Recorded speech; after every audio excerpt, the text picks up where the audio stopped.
அனைவருக்கும் வணக்கம். இன்றைய காணொளியில் நாம் பார்க்கவிருப்பது 9ஆம் வகுப்பு இயல் 9 உரைநடை விரிவாகும் ஆளுமை அப்படிங்கிற தலைப்பில் பார்க்க இருக்கிறோம்.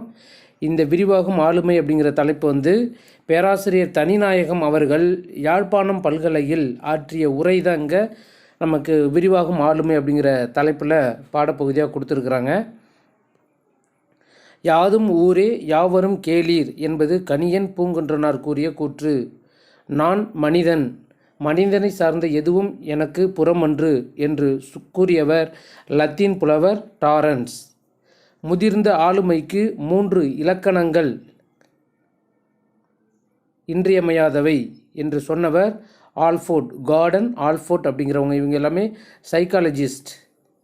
குறிக்கோள் இல்லாதவன் வெறும் சதை பிண்டம், பூட்கை இல்லோன் யாக்கை போல. இந்த பாடல் வரிகள், அதாவது பூட்கை இல்லோன் யாக்கை போல அப்படிங்கிறது தான் குறிக்கோள் இல்லாதவன் வெறும் சதை பிண்டம் என்று பொருள்படும். இந்த வரியை சொன்னது யார் அப்படின்னா புறநானூற்றில் ஆலந்தூர் கிழார் சொல்லியிருப்பாங்க. அடுத்தது பிற நலவியல், ஆல்ட்ரிசம் அப்படிங்கிறது பிறர் நலவியல். டிஎன்பிஎஸ்சியில் அதாவது தமிழ் மொழியிலேருந்து இங்கிலீஷ் கன்வர்ஷன் 1 முதல் 2 வினாக்கள் வருது. இது போல் வார்த்தைகள் நமக்கு முக்கியமானது. டெக்ஸ்ட் புக்கில் இருக்கிறது அப்படியே டைரெக்டாகவே கேட்குறாங்க. அடுத்தது விந்திய மலைக்கும் இமயமலைக்கும் இடைப்பட்ட பகுதி கரும பூமி. வீடு பேறு அடைவதற்கு கரும பூமியில் பிறந்திருக்க வேண்டும் என்ற கருத்து அப்போது இருந்தது. ஒழுக்கவியலை நன்கறிந்து எழுதிய உலக மேதை ஆல்பர்ட் ஸ்விட்சர் திருக்குறளை உயர்ந்த கொள்கைகளை கொண்ட செய்யுட்களை உலக இலக்கியத்திலேயே காண்பது அரிது என்று கூறியுள்ளார். பிற நாடுகளை குறிப்பிடும்போது வேற்று நாடு, பிற நாடு என்று குறிக்காது மொழி மாறும் நாடு, மொழிபெயர் தேயம் என்றே கூறியுள்ளனர். தொல்காப்பியர் நிலத்தை பிரித்த முறை உலகின் பிரிவாகவே அமைந்தது. படுதிரை வையம் பாத்திய பண்பே என்று தொல்காப்பியம் கூறுகிறது. கடையேழு வள்ளல்களுள் ஒருவரான ஆய் என்பவரை போற்றுவதற்கு காரணம் அவர் நன்மையை நன்மைக்காகவே செய்தார். அதுக்கான பாடல் வரிகள் இம்மை செய்தது மறுமைக்கு ஆமெனும் அறவிலை வணிகன் ஆய் ஆளன் என்ற பாடல் வரிகள் புறநானூற்றில் உள்ளது. உண்டால் அம்மை இவ்வுலகம் புறப்பாட்டு. பண்புடைமையாவது யாவர் மாட்டும் அன்பினராய் கலந்து ஒழுகுதலும் அவரவர் வருத்தத்திற்கு பரிதலும் பகுத்து உண்டலும் பழி நாணலும் முதலான நற்குணங்கள் பலவும் உடைமை என்று பரிபெருமாள் அவர்கள் பண்புடைமை அதிகாரத்திற்கு உரை கண்டவரான இவர் கூறியுள்ளார். இமயத்து கோடு உயர்ந்தன்ன, இமயத்தீண்டி இங்குரல் பயிற்றி என்ற பாடல்கள் புறநானூற்றில் உள்ளன. குமரி ஆறு, காவிரி ஆறு போன்ற மணல் நிறைந்த இடங்களை புலவர்கள் நீண்ட வாழ்க்கைக்கு உவமையாக கூறுகிறார்கள். தமிழ் மக்கள் சான்றோன் எனப்படும் குறிக்கோள் மாந்தனை பாராட்டிய காலத்தில் இத்தாலிய நாட்டீரோல் உரோமையர், அதாவது ரோமையர் அப்படின்னா சேப்பன்ஸ், அறிவுடையோன் எனப்படும் லட்சிய புருஷனை போற்றி வந்தனர். எல்லா நாடுகளும் நமக்கு தாய்நாடு, நம் நாடு எல்லா மக்களுக்கும் தாய்நாடு என்று சொன்னவர் செனக்கா எனும் தத்துவ ஞானி. நான் பகுத்தறிவும் கூட்டுறவும் உடையவன், நான் அண்டோனீனஸ் ஆதலால் ரோமுக்கு உரியவன், நான் மனிதன் என்பதால் இவ்வுலகிற்கு உரியவன் என்று சொன்னது மார்ஸ் அரேலியஸ். மக்கள் அனைவரும் மக்கட்தன்மை வளர்க்க வேண்டும் என்பதற்காக எழுதப்பட்ட நூல் திருக்குறள் என்று கூறியவர் தனிநாயகம். வள்ளுவரை உலக புலவர் என்று கூறியவர் ஜி.யு. போப். உள்ளற்க உள்ளம் சிறுகுவ மற்றும் உள்ளுவது எல்லாம் உயர் உள்ளல், உள்ளுவது எல்லாம் உயர் உள்ளல் எனும் குறள் மூலம் விரிவாகும் ஆளுமையை அடையலாம் என்று தனிநாயகம் இந்த விரிவாகும் ஆளுமை எனும் தலைப்பில் உள்ள கட்டுரையை பேசி முடிச்சிருப்பாங்க. அவர் கடைசியாக சொன்னது 2 திருக்குறள் எடுத்துக்குவார். என்னென்ன அப்படின்னா உள்ளற்க உள்ளம் சிறுகுவ என்ற குறளும் உள்ளுவது எல்லாம் உயர் உள்ளல் என்ற குறள் மூலம் விரிவாகும் ஆளுமையை அடையலாம் அப்படின்னு கடைசியாக அவருடைய உரையை முடிச்சிருப்பாங்க. உலக தமிழ் மாநாடுகள் எங்கெங்கே நடந்துச்சு, எப்போ நடந்துச்சுன்னு பார்க்குறோம். முதல் உலக தமிழ் மாநாடு 1966 கோலாலம்பூர், 68 சென்னை, இது இரண்டாவது. மூன்றாவது மாநாடு 74 யாழ்ப்பாணம், நான்காவது மாநாடு 81 மதுரை, ஐந்தாவது மாநாடு 87 கோலாலம்பூர், ஆறாவது மாநாடு 1989 மொரீஷியஸ்,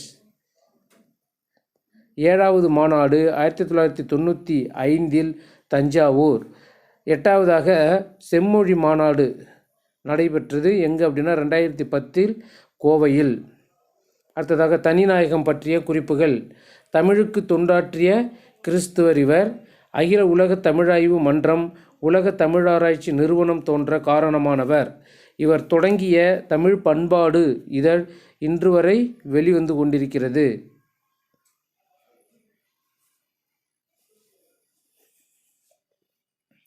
அடுத்ததாக செய்யுள் அக்கறை எனும் தலைப்பில் பாடல் வரிகள். சைக்கிளில் வந்த தக்காளி கூடை சரிந்து முக்கால் சிவப்பில் உருண்டது என்ற பாடல் வரியை எழுதியது கல்யாண்ஜி. இலக்கண குறிப்பு. உருண்டது, போனது என்பன ஒன்றன்பால் வினைமுற்று. சரிந்து என்றால் வினையெச்சம். அனைவரும் முற்றுமை. அடுத்ததாக பகுபத உறுப்பிலக்கணம். சரிந்து இது எப்படி பிரிக்கலாம் அப்படின்னா, சரி கூட்டல் இத்து கூட்டல் இந்து கூட்டல் இத்து கூட்டல் உ என்று பிரிக்கலாம். இங்கு சரி என்பது பகுதி, இத்து சந்தி, இந்தானது விகாரம், இத்து இறந்த கால இடைநிலை, உ வினையெச்ச விகுதி. அடுத்ததாக ஆசிரியர் குறிப்பு. கல்யாண்ஜி. இவருடைய இயற்பெயர் கல்யாண சுந்தரம். வண்ணதாசன் என்ற பெயரில் கதை இலக்கியத்தில் பங்களிப்பு செய்து வருகிறார். இவர் எழுதிய நூல்கள் புலரி, முன்பின், ஆதி, அந்நியமற்ற நதி, மணல் உள்ள ஆறு என்ற நூல்களை எழுதியுள்ளார். இவை எல்லாமே கவிதை நூல்கள். அடுத்ததாக கட்டுரைன்னு பார்த்தோம் அப்படின்னா அகமும் புறமும். பல கடிதங்கள் தொகுக்கப்பட்டு சில இறகுகள் சில பறவைகள் அப்படிங்கிற பெயரில் வெளியிடப்பட்டது. இவரினுடைய சிறுகதைகள் பார்த்தோம் அப்படின்னா கலைக்க முடியாத ஒப்பனைகள், தோட்டத்துக்கு வெளியிலும் சில பூக்கள், உயர பறத்தல், ஒளியிலே தெரிவது என்பது இவரின் சிறுகதைகள். ஒரு சிறு இசை எனும் சிறுகதைக்கு 2016 சாகித்ய அகாதமி விருது கிடைத்தது. கற்பவை கற்றபின். இந்த காட்டில் எந்த மூங்கில் புல்லாங்குழல் என்ற நூலை எழுதிய இந்த பாடல் வரியை எழுதியது அமுதோன். பிம்பங்களற்ற தனிமையில் ஒன்றிலொன்று முகம் பார்த்தன சலூன் கண்ணாடிகள் என்ற பாடலை கவிதை எழுதியவர் நா. முத்துக்குமார். வெட்டுக்கிளியின் சப்தத்தின் மலையில் மௌனம் ஒரு கணம் அசைந்து திரும்புகிறது. ஜப்பானிய கவிஞர் பாஷோ. அடுத்த செய்யுள் குறுந்தொகை. பாடல் வரிகள். நசை பெரிது உடையர் நல்களும் நல்குவர் பிடிபெசி கலை இய பெருங்கை வேழம் என்ற பாடலை பாடியது பாலை பாடிய பெருங்கடுங்கோ. திணை பார்த்தோம் அப்படின்னா பாலை திணை. துறை தலைவன் விரைந்து வருவான் என தோழி தலைவியை ஆற்றியது. இப்பாடலில் இறைச்சி அமைந்துள்ளது. பொருள் பார்த்தோம் அப்படின்னா நசை என்றால் விருப்பம், நல்கள் வழங்குதல், பிடி என்றால் பெண் யானை, வேழம் ஆண் யானை, யா ஒரு வகை மரம். யா என்பது ஒரு வகை மரம், அதாவது இது பாலை நிலத்தில் வளர்வது. பொலிக்கும் என்றால் உரிக்கும். ஆறு என்றால் வழி. இலக்கண குறிப்பு. கலையி சொல்லிசை அளபடை, பெருங்கை மென்சினை என்பவை பண்பு தொகை. பொலிக்கும் செய்யும் என்னும் வினைமுற்று. பிடிபசி ஆறாம் வேற்றுமை தொகை. அன்பின அதாவது இது பலவின்பால் அகிரிணை வினைமுற்று. பகுபத உறுப்பிலக்கணம். பொலிக்கும் பொலி கூட்டல் இக்கு கூட்டல் இக்கு கூட்டல் பொலி பகுதி, இக்கு சந்தி, அடுத்து வரும் இக்கு எதிர்கால இடைநிலை, ஆனது வினைமுற்று விகுதி. அடுத்ததாக உடையார். இது எப்படி பிரிக்கலாம்? உடை கூட்டல் ஈ கூட்டல் ஆர், உடையர்.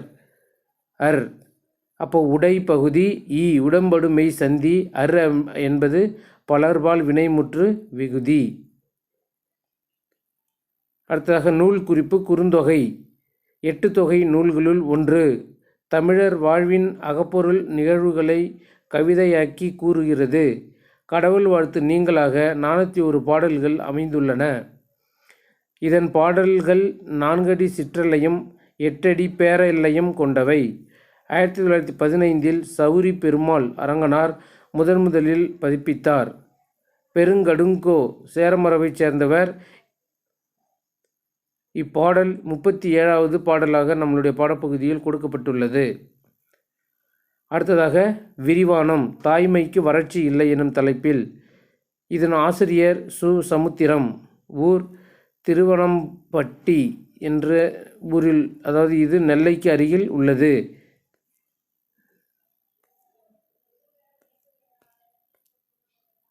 முன்னூறுக்கும் மேற்பட்ட சிறுகதைகளை இவர் எழுதியுள்ளார். அதில் சில சிறுகதைகளை பற்றி பார்க்கலாம். வாடாமல்லி, பாலைப்புறா, மண் சுமை, தலைப்பாகை, காகித உறவு, என் கதைகளின் கதை என்பன இவர் எழுதிய சிறுகதைகள்.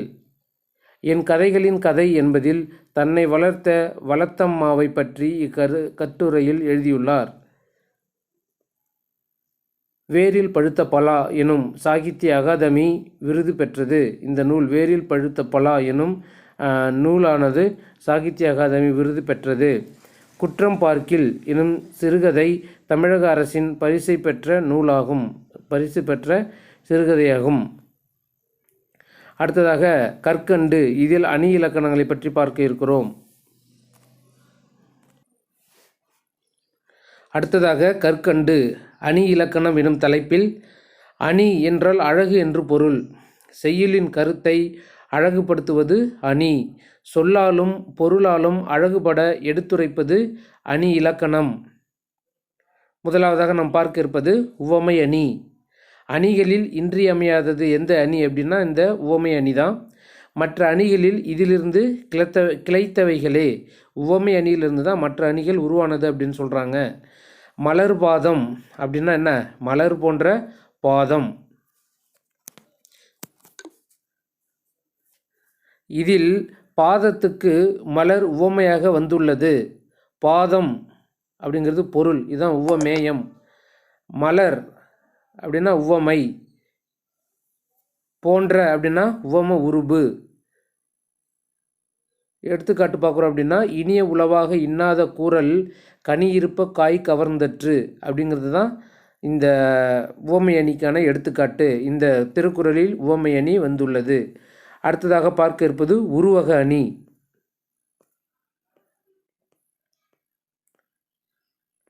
கவிஞன் தான் ஒரு பொருளை சிறப்பிக்க எண்ணி அதற்கு உவமையாகும் வேறொரு பொருளோடு ஒன்றுபடுத்தி கூறுவான். உவமையின் தன்மையை பொருள் மேல் ஏற்றி கூறும் இத்தன்மையே உருவகம் என்பர். உவமை உவமேயம் என்னும் இரண்டும் ஒன்றே என்று தோன்ற கூறுவது உருவக அணி. உருவக அணிக்கு எடுத்துக்காட்டு இன்சொல் விளை நிலனோ நோ அப்படி வரும். விளை நிலனோ ஈதலே வித்தாக வன்சொல் களை கட்டும் வாய்மை எருவட்டி அன்பு நீர் பாய்ச்சி அறக்கதிர் ஈன்றதோர் பைங்கூழ் சிறுகாலை செய் அப்படிங்கிற பாடல். இப்பாடலில் இன்சொல் நிலமாகவும் வன்சொல் கலையாகவும் வாய்மை எருவாகவும் அன்பு நீராகவும் அறம் கதிராகவும் உருவகப்படுத்தப்பட்டுள்ளன. இதுதான் எடுத்துக்காட்டு உவமையணி. அடுத்ததாக சொல் பின்வரு நிலையணி. முன் வந்த சொல்லே பின்னும் பலவிடத்தும் வந்து வேறு பொருள் உணர்த்துவது. எடுத்துக்காட்டு துப்பார்க்கு துப்பாய, துப்பாக்கி துப்பார்க்கு, துப்பாய தூவும் மழை. இங்கு துப்பார்க்கு அப்படிங்கிறது உண்பவர்க்கு, துப்பு அப்படின்னா நல்ல நன்மை என்று பொருள். துப்பு என்றால் உணவு என்று 3வது இடத்தில் வரக்கூடிய துப்புக்கு உணவு என்று பொருள். அப்போ இது சொல் பின்வரு நிலையணி. அடுத்ததாக பொருள் பின்வரு நிலையணி. செய்யுளில் முன்வந்த ஒரு சொல்லின் பொருளே பின்வரும் பல இடங்களிலும் வருவது தான் இந்த பொருள் பின்வரு நிலையணி. எடுத்துக்காட்டு அவிழ்ந்தன தோன்றி அலர்ந்தன காய நெகிழ்ந்தன நேர்முகை முல்லை மகிழ்ந்திதழ் விண்டன கொன்றை விரிந்த கருவிலை கொண்டன காந்தல் குலை அப்படிங்கிற பாடல். இதில் அவிழ்ந்தன, அலர்ந்தன, நெகிழ்ந்தன, விண்டன, விரிந்தன, கொண்டன அப்படிங்கிற சொற்கள் மலர்ந்தன என்று ஒரே ஒரு பொருளை தான் குறிக்கும். ஆனால் வார்த்தைகள் பல வந்தாலும் அது பொருள் ஒன்றை, அதாவது மலர்ந்தன என்ற பொருளை மட்டுமே குறிக்கும். எடுத்துக்காட்டு 2, கேடில் விழு செல்வம் கல்வி ஒருவர்க்கு மாடல்ல மற்றை எவை. இதில் செல்வம் மாடு இரு சொற்களுமே செல்வத்தையே குறிக்கின்றன. இதுதான் பொருள், அதாவது எது சொல்கிறோம், பொருள் பின்வரு நிலையணி. அடுத்ததாக சொற்பொருள் பின்வரு நிலையணி. முன்னர் வந்த சொல்லும் பொருளும் பின்னர் பல இடங்களிலும் வருவது தான் சொல் பொருள் பின்வரு நிலையணி. எடுத்துக்காட்டு, எல்லா விளக்கும் விளக்கல்ல சான்றோர்க்கு பொய்யா விளக்கே விளக்கு. இதில் விளக்கு என்னும் சொல் ஒரே பொருளில் பலமுறை வந்துள்ளது. எடுத்துக்காட்டு 2, பிறர் நாண தக்கது தான் நாணா நாயின் அறம் நாண தக்கது உடைத்து. எடுத்துக்காட்டு 3, தீயவை தீய பயத்தலால் தீயவை தீயினும் அஞ்சப்படும். இவை சொற்பொருள் பின்வரு நிலையணிக்கான எடுத்துக்காட்டுகள். அடுத்ததாக வஞ்ச புகழ்ச்சி அணி. புகழ்வது போல பழிப்பதும் பழிப்பது போல புகழ்வதும், இதை தான் வஞ்ச புகழ்ச்சி அணி அப்படின்னு சொல்கிறோம். இதுக்கு எடுத்துக்காட்டு பார்த்தோம் அப்படின்னா, தேவர் அணையர் கயவர் அவருந்தாம் மேவன செய்தொழுகலான். கயவர்கள் தேவர்களுக்கு ஒப்பானவர்கள் என்று புகழப்படுவது போல தோன்றினாலும் கயவர்கள் இழிந்த செயல்களையே செய்வர் என்னும் பொருளை குறிப்பால் உணர்த்துகிறது. எனவே இது புகழ்வது போல பழிப்பது ஆகும். அதனால தான் இது என்னன்னு சொல்கிறோம், வஞ்ச புகழ்ச்சி அணி அப்படின்னு சொல்கிறோம். எடுத்துக்காட்டு 2, பாரி பாரி என்று பல ஏத்தி ஒருவர் புகழ்வர் சென்னா புலவர் பாரி ஒருவனும் அல்லன். மாரியும் உண்டு ஈண்டு உலகு புறப்பதுவே. இதில் புலவர் பலரும் பாரி ஒருவனையே புகழ்கின்றனர். பாரி ஒருவன் மட்டுமா கைமாறு கருதாமல் கொடுக்கின்றான்?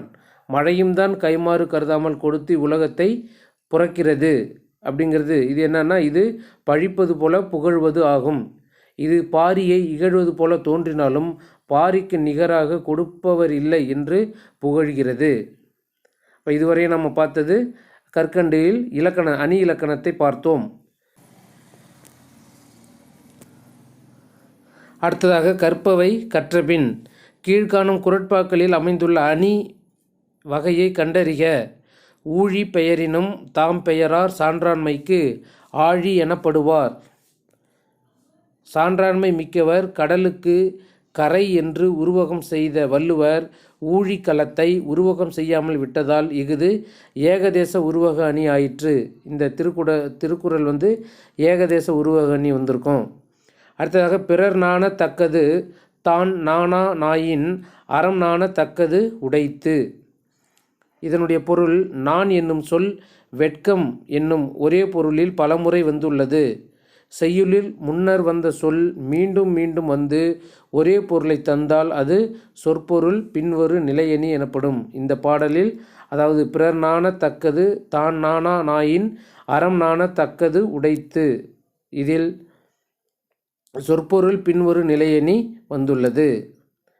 மூன்றாவதாக தீயவை தீய பயத்தால் தீயவை தீயினும் அஞ்சப்படும். இதில் தீய என்னும் சொல் தீமை என்னும் ஒரே பொருளில் பலமுறை வந்துள்ளது. செய்யுளில் முன்னர் வந்த சொல் மீண்டும் மீண்டும் வந்து ஒரே பொருளை தந்தால் சொற்பொருள் பின்வரு நிலையணி எனப்படும். அடுத்ததாக உவமை அணி அமைந்துள்ள பாடல் அடிகளை எழுதுக. மறுவிழா தெழுந்த முழுமதி போல முகமது நபி பிறந்தனரே. இந்த பாடலடிகள் சீரா புராணத்தில் வந்துள்ளது.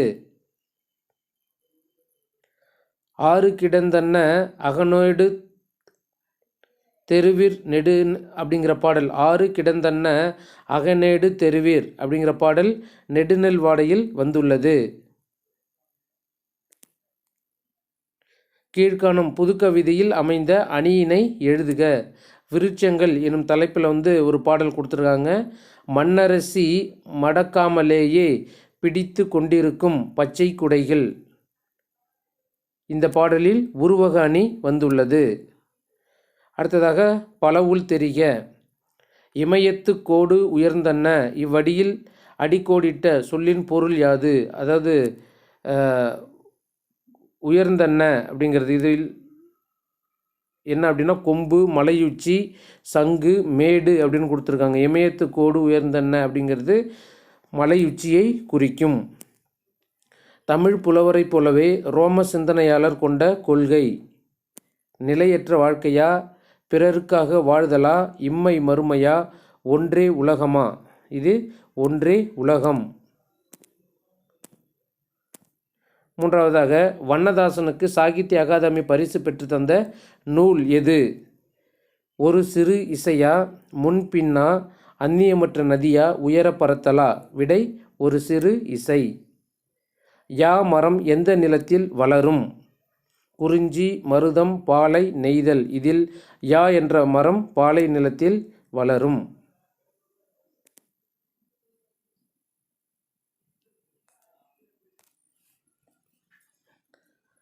அடுத்ததாக 5வது வினா. கேடில் விழுச்செல்வம் கல்வி ஒருவர்க்கு மாடல்ல மற்றையவை. இக்குறளில் பயின்று வந்துள்ள அணி எது அப்படின்னு பார்க்குறோம்.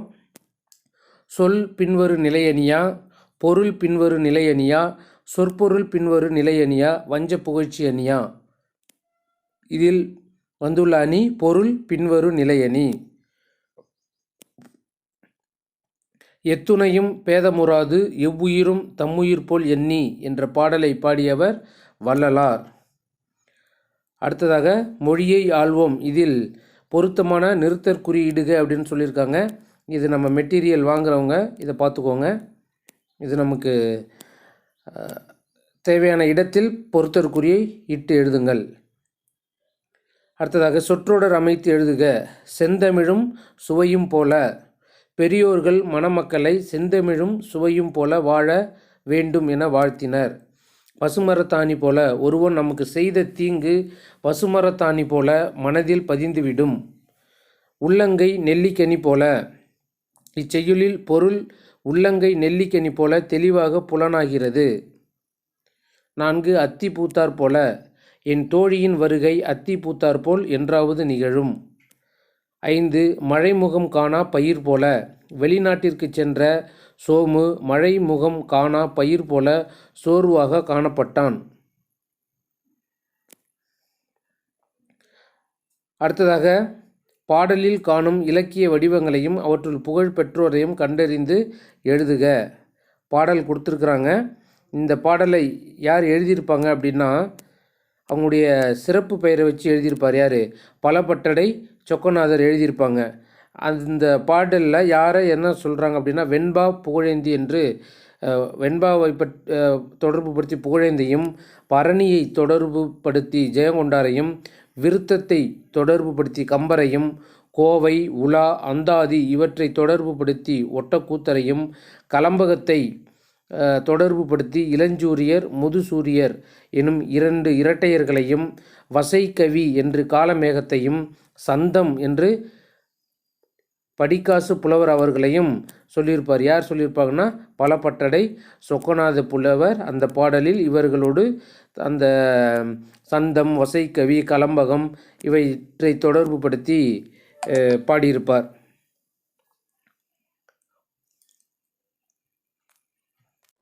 அடுத்ததாக மொழியோடு விளையாடு எனும் தலைப்பில் முதலாவதாக எழுத்துக்களை முறைப்படுத்தி சொற்களை கண்டுபிடிக்க. எழுத்துக்கள் கொடுத்துருப்பாங்க. இதை சரியாக அமைச்சோம் அப்படின்னா பன்மொழி புலமை அப்படிங்கிற வார்த்தை வரும்.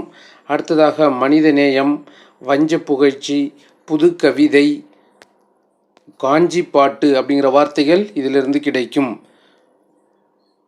இரண்டாவதாக அகராதியில் காண்க. குறிசல் என்றால் பெருமையில் சிறந்தேன், உபகாரி, தலைவன் என்று பொருள்படும். தலையெளி என்றால் முகமலர்ந்து கூறுதல், அன்பு, அருள் என்று பொருள்படும். நயம் அப்படின்னா நன்மை, விருப்பம், போற்றுகை, மிகுதி, பயன், நுண்மை, அருள் என்று பொருள்படும். உய்த்தல் அப்படின்றனா செலுத்துதல், நடத்துதல், நுகர்தல், அனுப்புதல், அறிவித்தல் என்று பொருள்படும். ஐந்தாவதாக இருசு என்றால் நேர்மை, வண்டி எச்சி, மூங்கில் என பொருள்படும். அடுத்ததாக தொகை சொற்களை கொண்டு பத்தியை சுருக்குதல். எப்படின்னா சேர சோழ பாண்டிய அரசர்களிடம், இது ஒரு வாக்கியம் கொடுத்துருக்குறாங்க. இந்த வாக்கியத்தில் தொகை சொற்களை பயன்படுத்த வேண்டும். என்ன அப்படின்னா சேர சோழ பாண்டியர் இவங்க 3 பேரையும் நம்ம எப்படி சுருக்கி எழுதலாம் அப்படின்னா மூவேந்தர்கள் அப்படின்னு எழுதலாம்ல. இது போல் உள்ள வாக்கியத்தில் மாறும், அதை நம்ம கீழே மாற்றி எழுதணும். அதுதான் சேர சோழ பாண்டிய அரசர்களிடம் யானைப்படை, குதிரைப்படை, தேர்ப்படை, தரைப்படை ஆகியவன இருந்தன. அவர்கள் மா, பலா, வாழை ஆகிய கனிகளுடன் விருந்தோம்பல் செய்தனர். கிழக்கு, மேற்கு, வடக்கு, தெற்கு ஆகிய திசைகளில் அவர்களின் ஆட்சி புகழ் பரவி இருந்தது. தமிழகத்தின் குறிஞ்சி, முல்லை, மருதம், நெய்தல் ஆகிய நிலங்களில் எல்ல புலவர்கள் இவ்வரசர்கள் இம்மையிலும் மறுமையிலும் வாழ்கவென்று வாழ்த்தினர் அப்படிங்கிறது கொடுத்துருக்குறாங்க. இது நம்ம தொகை சொற்களை சுருக்கி எழுதணும் அப்படின்னா சேர சோழ பாண்டியர்கள் இருந்தாங்களே அவர்களை மூவேந்தர்களிடம் எழுதாம அரசர்களிடம் அப்படிங்கிறத மூவேந்தர்களிடம் நாற்படைகள் இருந்தன. என்னென்ன படைகள் அதை மேலே சொல்லியிருப்பாங்க. யானைப்படை, குதிரைப்படை, தேர்ப்படை, தரைப்படை என்ற 4 நாற்படைகள் இருந்தன. முக்கணிகளுடன், அதான் மா, பலா, வாழைன்னு சொல்லியிருந்ததை முக்கணிகளுடன் விருந்தோம்பல் செய்தனர். கிழக்கு, மேற்கு, வடக்கு, தெற்குன்னு சொன்னதை 4 திசைகளிலும் அவர்கள் ஆட்சி புகழ் பரவி இருந்தது. தமிழகத்தின் ஐவகை நிலங்கள் குறிஞ்சி, முல்லை, மருதம், நெய்தல், பாலை என்று மேலே சொல்லியிருப்பாங்க. அதை ஐவகை நிலங்களிலும் உள்ள புலவர்கள் இவ்வரசர்களை இருமையிலும் வாழ்கவென்று வாழ்த்தினர் அப்படிங்கிறத நம்ம சுருக்கி எழுதியிருப்போம். அடுத்ததாக வினை எச்சங்களை வினை பகுதிகளை எச்சங்களாகவும் முற்றாகவும் மாற்றுக அப்படிங்கிறது. பூங்கொடி நேற்று பள்ளிக்கு சென்றாள், செல் அப்படின்னு கொடுத்துருப்பாங்க. அதை நம்ம விடை சென்றாள். தன் தோழிகளை கண்டு மகிழ்ச்சியுடன் உரையாடினாள். பின்னர் வங்கிக்கு போய் தான் கூடுதலாக செலுத்திய தொகையை திரும்ப பெற்றுக்கொண்டு வந்தாள். வரும் வழியில் வீட்டுக்கு வேண்டிய பொருள்களை வாங்கி அங்கு நின்ற பேருந்தில் ஏறி வீடு திரும்பினாள். பிராக்கெட்டில் இருக்கக்கூடியதெல்லாம் வினை சொற்கள், அதை வினைப்பகுதிகள், அதை எச்சங்களாகவும் முற்றாகவும் மாற்றிருப்போம். அடுத்ததாக தமிழ் எண்களை கொண்டு நிரப்புக அப்படின்னு சொல்லியிருப்பாங்க. தமிழில் உள்ள மொத்த எழுத்துக்கள் எவ்வளோ? 247 எழுத்துக்கள் சொல்லுவோம்ல, அந்த எழுத்துக்களை நம்ம எண்களை தமிழ் எழுத்துக்களை கொண்டு இவங்க எழுதியிருப்பாங்க. அதை டெக்ஸ்ட் புக் வாங்கிறவங்க பார்த்துக்கோங்க. அடுத்ததாக கலை சொல்லாக்கம். மனிதம் அப்படின்னா ஹியூமன், ஆளுமை பெர்சனாலிட்டி, பண்பாட்டு கழகம் கல்ச்சுரல் அகாடமி, கட்டிலா கவிதை ஃப்ரீ வேர்ஸ், உவமை அணி சிமிலி, உருவக அணி மெட்டாஃபார், அறிவை விரிவு செய் அப்படிங்கிறதுல நூல்களும் ஆசிரியர்களும். சிற்பியின் மகள் என்ற நூலை எழுதியவர் பூவண்ணன். அப்பா சிறுவனாக இருந்தபோது என்ற நூலை எழுதியவர் அலெக்சாண்டர் ரஸ்கின். இந்த நூலை தமிழில் மொழிபெயர்ப்பு செய்தவர் முகமது ஷெரீஃபு அப்படிங்கிறது தான் இந்த நூலை மொழிபெயர்ப்பு செய்திருப்பார். இப்போ நாம் 9ஆம் வகுப்பில் கடைசி இயல் 9வது இயலையும் முடிச்சிட்டோம். கடைசியாக ஒரு 15 இயல் திருக்குறள்கள் கொடுத்துருப்பாங்க, அதை மட்டும் பார்க்குறோம். முதலாவதாக பொறையுடைமை. அகழ்வாரை தாங்கும் நிலம் போல தம்மை இகழ்வார் பொறுத்தல் தலை. பொறுத்தல் இறப்பினை என்றும் அதனை மறத்தல் அதனினும் நன்று. இன்மையுள் இன்மை விருந்தொரால் வன்மையுள் வன்மை மடவார் பொறை. நிறையுடைமை நீங்காமை வேண்டின் பொறையுடைமை போற்றி ஒழுகப்படும். ஒருத்தாரை ஒன்றாக வையாரே வைப்பர் பொறுத்தாரை பொன்போல் பொதிந்து. ஒருத்தார்க்கு ஒரு நாளை இன்பம் பொறுத்தார்க்கு பொன்னும் துணையும் புகழ். திறனல்ல தற்பிறர் செய்யினும் நொந்து அறனல்ல செய்யாமை நன்று. மிகுதியான் மிக்கவை செய்தாரை தம் தகுதியான் வென்றுவிடல். துறந்தாரின் தூய்மை உடையவர் இறந்தார்வாய் இன்னாச்சொல் நோர்க்கிற்பவர். உண்ணாது நோற்பார் பெரியர் பிறர் சொல்லும் இன்னாச்சொல் நோற்பாரின் பின். அடுத்த அதிகாரம் தீவினை எச்சம். தீவினையார் அஞ்சார் விழுமியார் அஞ்சுவர் தீவினை என்னும் செருக்கு. தீயவை தீய பயத்தலால் தீயவை தீயினும் அஞ்சப்படும். அறிவினுள் எல்லாம் தலையென்ப தீய செருவார்க்கும் செய்யாவிடல். மறந்தும் பிறன்கேடு சூழற்க சூழின் அறம் சூழும் சூழ்ந்தவன் கேடு. இலன் என்று தீயவை செய்யற்க செய்யின் இலன் ஆகும் மற்றும் பெயர்த்து. தீப்பால தான் பிறர்க்கண் செய்யற்க நோய்ப்பால தன்னை அடல் வேண்டாதான். எனைப்பகை உற்றாரும் உய்வர் வினைப்பகை வீயாது பின் சென்றுவிடும்.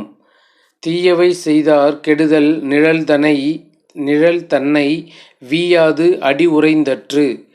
தன்னைத்தான் காதலன் ஆயின் எனைத்தொன்றும் துன்னற்க தீவினைப்பால். அருங்கேடன் என்பது அறிக மருங்கோடி தீவினை செய்யான் எனின். அடுத்ததாக கேள்வி அதிகாரம். செல்வத்துள் செல்வம் செவிச்செல்வம் அச்செல்வம் செல்வத்துள் எல்லாம் தலை. செவிக்குணவு இல்லாத பொழுது சிறிது வயிற்றுக்கும் ஈயப்படும். செவி உணர் கேள்வி உடையார் அவி உணவின் ஆன்றாரோடு ஒப்பர் நிலத்து.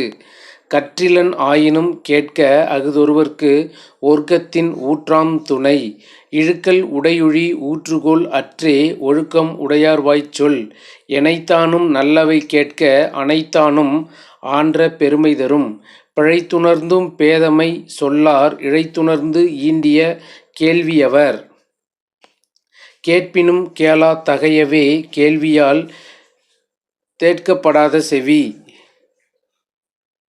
நுணங்கிய கேள்வியார் அல்லார் வணங்கிய வாயினர் ஆதல் அரிது. செவியின் சுவையுணரா வாயுணர்வின் மாக்கள் அவியினும் வாழினும் என். அடுத்த அதிகாரம் தெரிந்து தெளிதல். அறம் பொருள் இன்பம் உயிரச்சம் நான்கின் திறந்தெரிந்து தேறப்படும். குடிப்பிறந்து குற்றத்தின் நீங்கி வடுப்பறியும் நானுடையான் கேட்டே தெளிவு. அரிய கற்று ஆசு அற்றார் கண்ணும் தெரியுங்கால் இன்மை அரிதே வெளிறு. குணம் நாடி குற்றமும் நாடி அவற்றுள் மிகை நாடி மிக்க கொளல். பெருமைக்கும் ஏனை சிறுமைக்கும் தத்தம் கருமமே கட்டளைக்கல். அற்றாரை தேறுதல் ஓம்புக மற்று அவர் பற்றிலர் நாணார் பழி. காதன்மை கந்தா அறிவு அறியார் தேறுதல் பேதமை எல்லாந் தரும். தேரான் பிறனை தெளிந்தான் வழிமுறை தீரா இடும்பை தரும். தேரற்க யாரையும் தேராது தேர்ந்தபின் தேறுக தேரும் பொருள். தேரான் தெளிவும் தெளிந்தான்கண் ஐயுறவர் தீரா இடும்பை தரும். அடுத்ததாக ஒற்றாடல் அதிகாரம். ஒற்றும் உரை சான்ற நூலும் இவை இரண்டும் தெற்றென்க மன்னவன் கண். எல்லார்க்கும் எல்லாம் நிகழ்பவை எஞ்சான்றும் வல்லறிதல் வேந்தன் தொழில். ஒற்றினான் ஒற்றி பொருள் தெரியா மன்னவன் கொற்றம் கொலை எண்ணமா கிடந்தது இல். வினை செய்வார் தம் சுற்றம் வேண்டாதார் என்றாங்கு அனைவரையும் ஆராய்வது ஒற்று. கடா உருவொடு கண் அஞ்சாது யாண்டும் உகா அமை வல்லதே ஒற்று. துறந்தார் படிவத்தர் ஆகி இறந்து ஆராய்ந்து என் செய்யினும் சோர்வு இலது ஒற்று. மறைந்தவை கேட்கவற்று ஆகி அறிந்தவை ஐயப்பாடு இல்லதே ஒற்று. ஒற்று ஒற்றித் தந்த பொருளையும் மற்றுமோர் ஒற்றினால் ஒற்றிக் கொளல். ஒற்று ஒற்று உணராமை ஆள்க உடன்மூவர் சொல் தொக்க தேறப்படும். சிறப்பு அறிய ஒற்றின்கண் செய்யற்க செய்யின் புறப்படுந்தான் ஆகும் மறை. அடுத்த அதிகாரம் வினை தூய்மை. துணை நலம் ஆக்கம் தரும். வினை நலம் வேண்டிய எல்லாம் தரும்.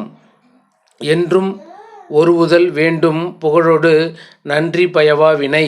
ஓதல் வேண்டும் ஒளி மாழ்கும் செய்வினை ஆதும் என்னும் அவர்.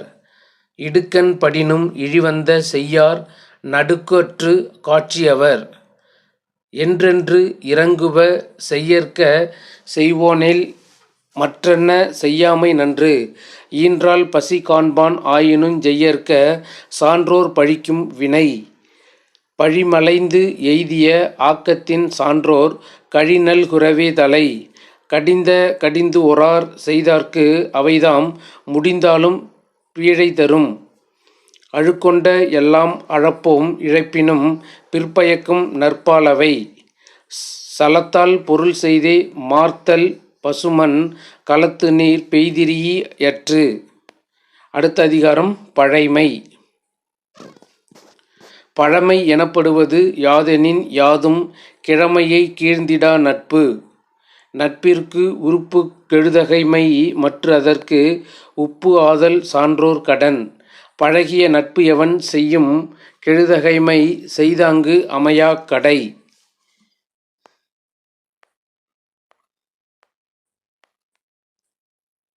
விழைதகையான் வேண்டி இருப்பர் கெழுதகையால் கேளாது நட்டார் செய்யின். பேதைமை ஒன்றோ பெருங்கிழமை என்றுணர்க நோதக்க நட்டார் செய்யின். எல்லைக்கண் நின்றார் துறவார் தொலைவிடத்தும் தொல்லைக்கண் நின்றார் தொடர்பு. அழிவந்த செய்யினும் அன்பு அறார் அன்பின் வழிவந்த கேண்மையவர். கேள் இழுக்கம் கேளா கெழுதகைமை வல்லார்க்கு நாள் இழுக்கம் நட்டார் செய்யின். கெடா வழிவந்த கேண்மையார் கேண்மை விடார் விழையும் உலகு. விழையார் விழையப்படுப பழையார்கண் பண்பின் தலைப்பிரியாதார்.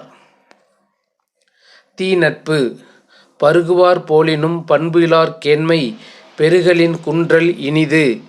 உரின் நட்டு அரின் ஒரும் ஒப்பிலார் கேண்மை பெறினும் இழப்பினும் என். உறுவது சீர்தூக்கும் நட்பும் பெறுவது கொள்வாரும் கள்வரும் நேர். அமரகத்து ஆற்று அறுக்கும் கல்லாமா அன்னார் தமரின் தனிமை தலை. செய்தேமம் சாராச் சிறியவர் புன்கேண்மை எய்தலின் எய்தாமை நன்று. பேதை பெருங்கெழீஇ நட்பின் அறிவுடையார் ஏதின்மை கோடி உறும். நகைவகையர் ஆகிய நட்பின் பகைவரால் பத்தடுத்து கோடி உறும். ஒல்லும் கருமம் உடற்று பகவர் ஒல்லும் கருமம் உடற்று பவர்கேண்மை சொல்லாடார் சோரா விடல். கனவினும் இன்னாது மன்னோ வினைவேறு சொல்வேறு பட்டார் தொடர்பு. எனைத்தும் குறுகுதல் ஓம்பல் மனைகெழீ மன்றில் பழிப்பார் தொடர்பு. அடுத்த அதிகாரம் பேதமை. பேதமை பேதமை என்பதொன்று யாதெனின் ஏதம் கொண்டு ஊதியம் போகவிடல். பேதைமையுள் எல்லாம் பேதைமை காதன்மை கையல்ல தன்கண் செயல். நாணாமை நாடாமை நார் இன்மை யாதொன்றும் பேணாமை பேதை தொழில். ஓதி உணர்ந்தும் பிறர்க்குரைத்தும் தான் அடங்கா பேதையின் பேதையார் இல்.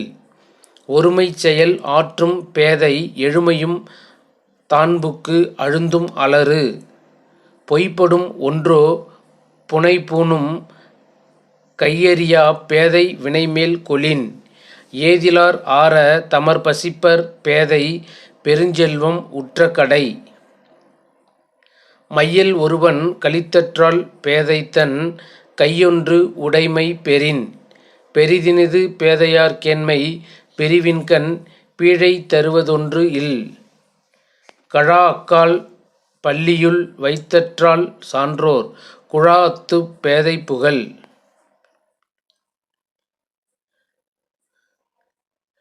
அடுத்ததாக புல்லறிவாண்மை. அறிவின்மை இன்மையுள் இன்மை பிறிதின்மை இன்மையா வயாது உலகு. அறிவிலான் நெஞ்சு உவந்துறதால் பிறிதுமாதம் இல்லை பெறுவான் தவம். அறிவிலார் தாம் தம்மை பீழிக்கும் பீழை செறுவார்க்கும் செய்தல் அரிது.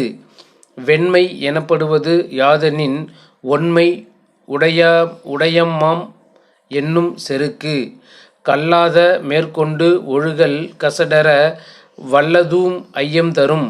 அற்றம் மறைத்தலோ புல்லறிவு தம்வயின் குற்றம் மறையா வழி. அருமறை சோறும் அறிவிலான் செய்யும் பெருமிறை தானே தனக்கு. ஏவவும் செய்கலான் தான் தேரான் அவ்வுயிர் போவோம் அளவும் ஓர் நோய். காணாதான் காட்டுவான் தான் காணான் காணாதான் கண்டானாம் தான் கண்டவாறு. உலகத்தார் உண்டென்பது இல் என்பான் வையத்து அழகையா வைக்கப்படும். அடுத்த அதிகாரம் இகல். இகல் என்ப எல்லா உயிர்க்கும் பகல் என்னும் பண்பின்மை பாரிக்கும் நோய். பகல் கருதி பற்றா செய்யினும் இகல் கருதி இன்னா செய்யாமை தலை. இகல் என்னும் எவ்வ நோய் நீக்கின் தவல் இல்லா தாவில் விளக்கம் தரும். இன்பத்துள் இன்பம் யாருக்கும் இகல் என்னும் துன்பத்துள் துன்பம் கெடின். இகல் எதிர் சாய்ந்தொழுக வல்லாரை யாரே மிகல் ஊக்கும் தன்மையவர். இகலின் மிகல் எனிது என்பவன் வாழ்க்கை தவலும் கெடலும் நனித்து. மிகல் மேவல் மெய்ப்பொருள் காணார் இகல் மேவல் இன்னா அறிவி நவர். இகலிற்கு எதிர் சாய்த்தல் ஆக்கம் அதனை மிகல் ஊக்கின் ஊக்குமாம் கேடு. இகல் காணான் ஆக்கம் வருங்கால் அதனை மிகல் காணும் கேடு தரற்கு. இகலனாம் இன்னாத எல்லாம் நகலனாம் நன்னயம் என்னும் செருக்கு. அடுத்த அதிகாரம் குடிமை. இற்பிறந்தார் கண் அல்லது இல்லை இயல்பாகச் செப்பமும் நாணும் ஒருங்கு. ஒழுக்கமும் வாய்மையும் நாணும் இம்மூன்றும் இழுக்கார் குடி பிறந்தார். நகை ஈகை இன்சொல் இகழாமை நான்கும் வகையென்ப வாய்மை குடிக்கு. அடுக்கிய கோடி பெறினும் குடிப்பிறந்தார் குன்றுவ செய்தல் இலர். வழங்குவ துள் வீழ்ந்த கண்ணும் பழங்குடி பண்பில் தலைப்பிரிதல் இன்று.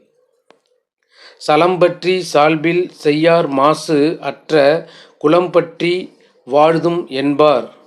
குடிப்பிறந்தார் கண்விளங்கும் குற்றம் விசும்பின் திக்கன் மறுபோல் உயர்ந்து.